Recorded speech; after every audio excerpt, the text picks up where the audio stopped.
I still don't know why I said yes to that camping trip. Maybe it was the way everyone at work made it sound relaxing, like some peaceful escape from the noise of the world. But the second we stepped into that forest, the air changed. It felt heavier, like it was watching us. I kept pretending everything was fine, laughing with the group, telling stories around the fire. But even then, I could feel something shifting in the tree line, like someone pacing, waiting. Around midnight, I got up to take a piss.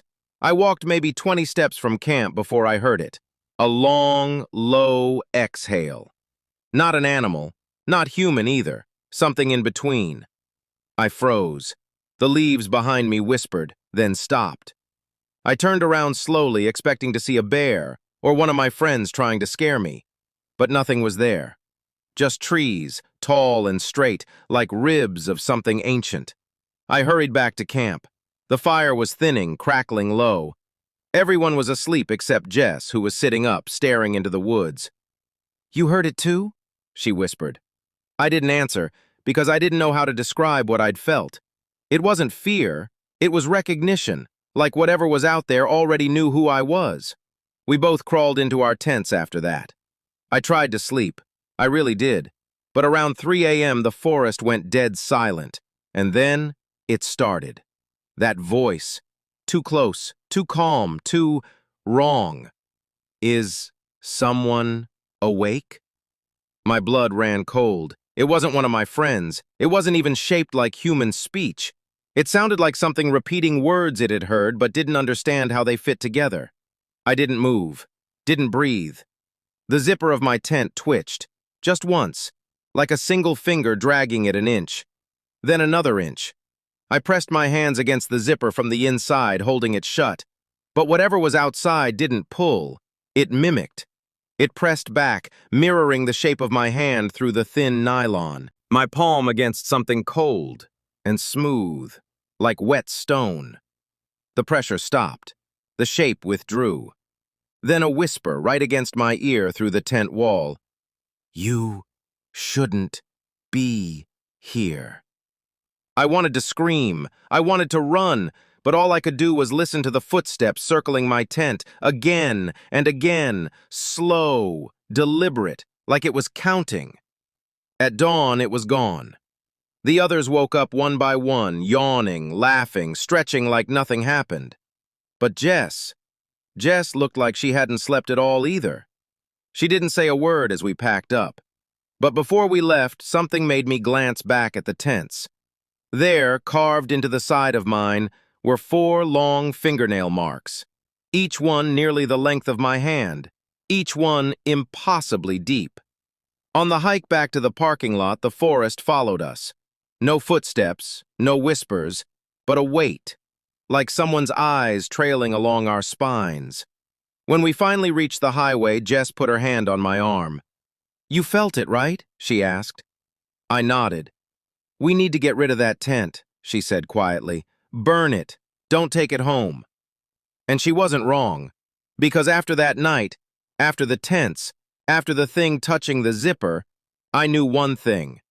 Whatever had been out there hadn't stayed in the forest. It had followed me. The first sign was at home 2 nights later. I was brushing my teeth when the bathroom light flickered, and in the mirror behind me, I swear I saw a silhouette. Tall, wrongly shaped, leaning just slightly toward me. When I spun around, nothing. The next was worse. I woke at 4 a.m. to the same unnatural quiet from the campsite, the kind of silence that feels manufactured. And then I heard the whisper again, from the corner of my room. "Are you awake?" My heart stopped. I didn't turn on the light. I didn't move. I just lay there with my eyes closed, pretending to be asleep, listening to slow, dragging steps near my bed. Something crouched beside me. I felt the mattress sink, like knees pressing in. Then fingers touched the blanket just above my shoulder. Cold, rigid, almost curious. I forced myself not to scream. Minutes passed, or maybe hours. Time didn't work in that darkness. Finally, the weight lifted. The silence broke.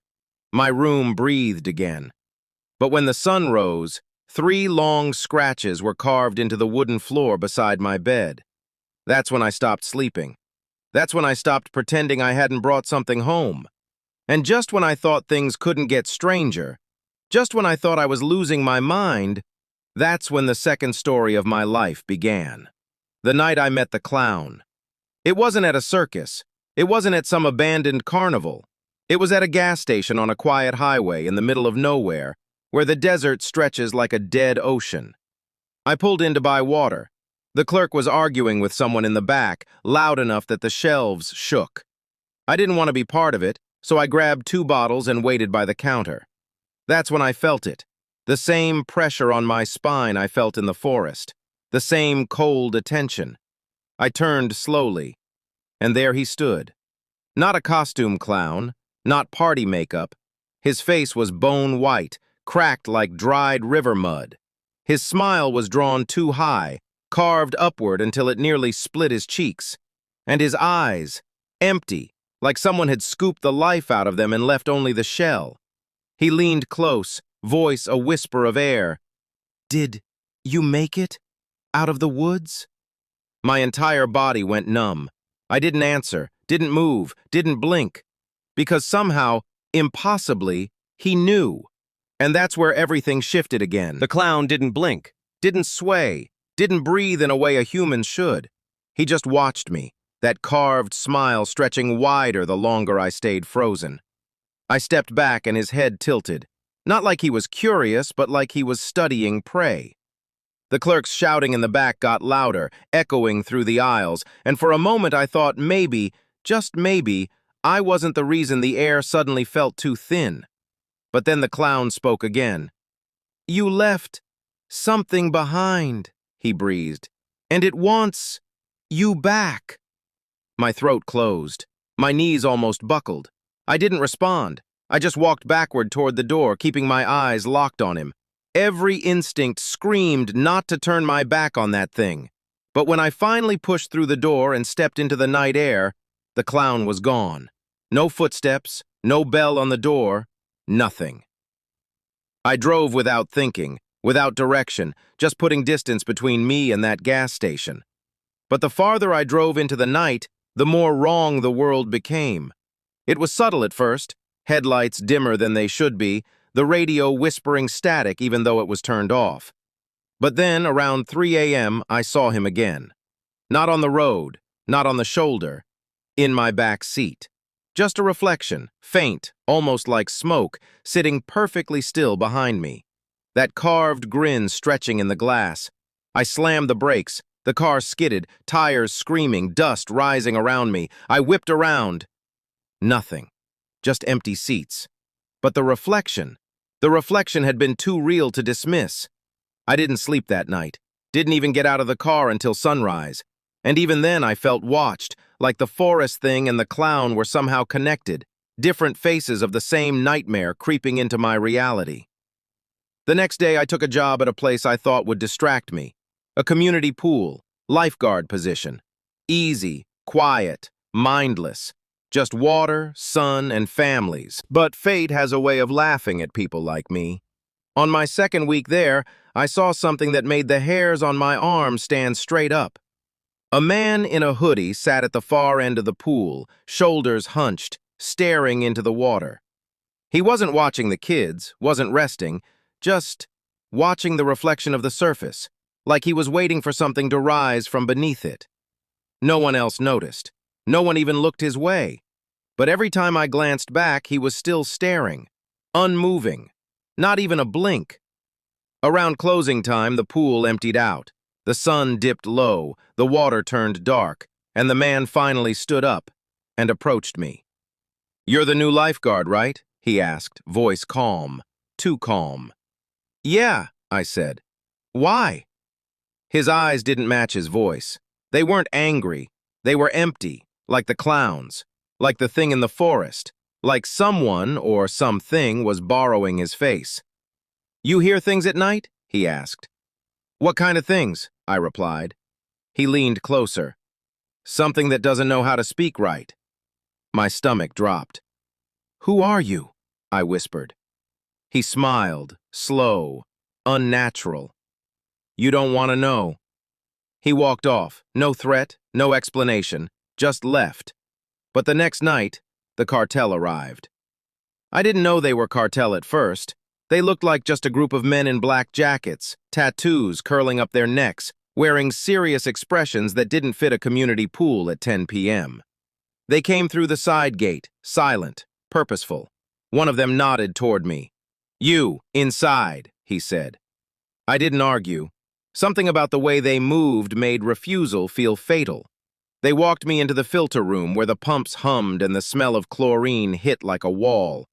The man from earlier, the one staring into the water, was tied to a chair, bruised, bleeding, barely conscious. One of the cartel guys turned to me. "Tell us what he told you." I stood frozen. "He didn't say anything." Not really. The leader stepped forward. He was older, heavier, but his eyes sharp as knives. "He's been stealing from us. Drugs, money, connections. We tracked him here. He spoke to you. So you're going to tell us every word he said." I swallowed.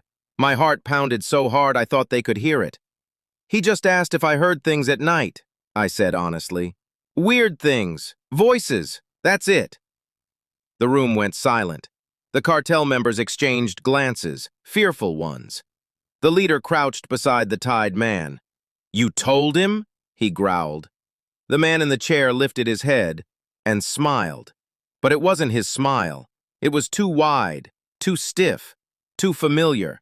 The same carved smile I'd seen twice already. The cartel leader stepped back. "No! No, no, no!" The tied man's head jerked unnaturally, like something inside him was shifting.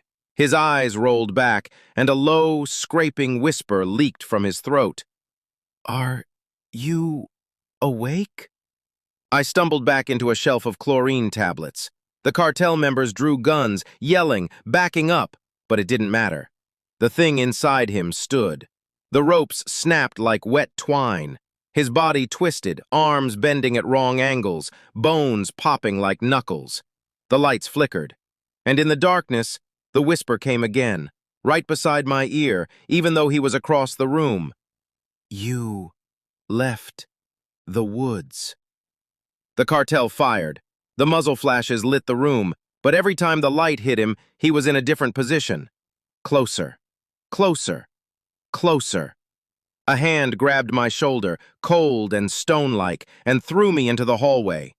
I scrambled to my feet, sprinting toward the exit as gunshots echoed behind me. Then silence. Total silence. I burst out into the night air. The pool deck was empty, water rippling from some invisible disturbance. And across the surface, reflected perfectly, was the clown's face, smiling, waiting. This wasn't 3 separate stories. This was one nightmare wearing different masks. And it wasn't done with me yet. I didn't go home that night. I didn't even grab my things from the locker room. I just ran, out the gate, across the lot, straight into the dark streets of the neighborhood behind the pool. Every step felt like something was right behind me, matching my pace, breathing down my neck. That whisper followed me too, soft, scraping, like it was being dragged through a throat not built for human speech. "You left the woods." I turned corner after corner, hoping I'd lose whatever was stalking me. But every shadow stretched a little too far. Every streetlight buzzed a little too loud. Every window reflection seemed to hold something watching. By the time I collapsed on a bus bench, chest burning, the night had gone completely still. Not peaceful, just emptied out. That's when I realized something. This thing, whatever it was, didn't chase me the way a person would. It didn't follow distance. It followed attention. The more terrified I became, the closer it seemed. And right then, sitting alone at 3:42 a.m. under a flickering streetlight, I felt something shift in the air beside me. Not a breeze, not movement, just presence. My phone buzzed, an unknown number. Against every instinct, I answered. A voice whispered, "You left us, but you still hear us." Not the clown, Not the forest mimic, not the possessed man. Something older, something that sounded like all of them speaking at once. I hung up and threw the phone down the street, but the whisper continued, right beside my ear. You should never have run. My breath caught in my throat, because now I understood something horrifying. This thing had been following me long before the camping trip. The forest hadn't created it. The clown hadn't started it. The man at the pool hadn't summoned it. All of those were just points where I finally noticed it. I was never alone. Not at home. Not at work. Not in my car. Not in the woods. Just blind. Until now. I stood up and walked, slowly, deliberately. If fear fed this thing, I wasn't going to give it any more. And for a while, it worked. The air felt less heavy. The shadows felt normal. The whisper faded. I made it 2 blocks before I heard footsteps behind me. Soft, bare, dragging. I didn't turn around. I didn't run. I just kept going. The footsteps picked up pace, faster, closer. Still, I didn't look back. Until I reached the intersection near the highway. There's a wide metal utility door there, big enough to reflect like a mirror. And the moment I stepped in front of it, I froze. Because reflected in that steel panel, standing inches behind me, was the same wide, carved smile. But it wasn't the clown's face this time. It was my own. I stumbled backward, heart leaping into my throat. The reflection didn't move the same way I did. It stood still, grins splitting wider and wider across my face. Then, slowly, it lifted its hand and tapped the metal from the inside. I ran. I don't know how long I sprinted. Maybe minutes, maybe hours. Time felt wrong, stretching and warping like I was stuck between moments. I eventually found myself on an empty overpass, headlights passing below. My legs felt like they were moving through mud. My lungs burned. The city lights looked distant, blurry, unreal. I leaned over the guardrail, trying to steady my breathing. For a moment, everything went quiet. Too quiet. Then I heard it, directly behind me. We're almost home. I whipped around. No one was there. But my shadow had changed shape. It was taller, thinner, arms too long, head tilted in that same unnatural angle I'd seen in the woods. And slowly, deliberately, it took a step forward even though I hadn't moved. I backed away from the railing. My shadow kept coming. I turned and ran, again, down the stretch of the overpass until headlights washed over me. A car, approaching fast. I stuck out my hand, waving desperately. The car stopped. A woman rolled down her window, confusion on her face. "Are you okay? You look—" Her eyes shifted past me. Her expression changed. "Something's behind you," she whispered. My blood turned to ice. I didn't dare look. I just opened the door and climbed into her car. "Drive," I begged. "Please, just go." She hit the gas. The car sped onto the highway, lights blurring by as we fled. Neither of us spoke for 10 minutes. Finally, she said quietly, "I don't know what that was, but it wasn't human." I nodded, too shaken to respond. Then she asked, "How long has it been following you?" I stared at the window, at my reflection. For once, the face staring back looked like mine. But the eyes were not. They widened, too much, too fast, just in the reflection. I jerked back, gasping. "Stop the car!" I screamed. The woman slammed the brakes. I threw the door open and stumbled out onto the roadside. Because the thing wasn't behind us anymore. It had climbed into the reflection. And now it was wearing my face again. My phone buzzed in my pocket, my old shattered screen still somehow lighting up. A single text appeared, from my own number. "You never left." I dropped the phone and stepped away from the car, unable to tear my gaze from the dark stretch of trees lining the highway. Because in the gaps between the trunks, even without moonlight, I could see it, standing there, tall, still, smiling, watching. No matter where I run, I am always going back. And I know As long as I keep fearing it, it will always find me first.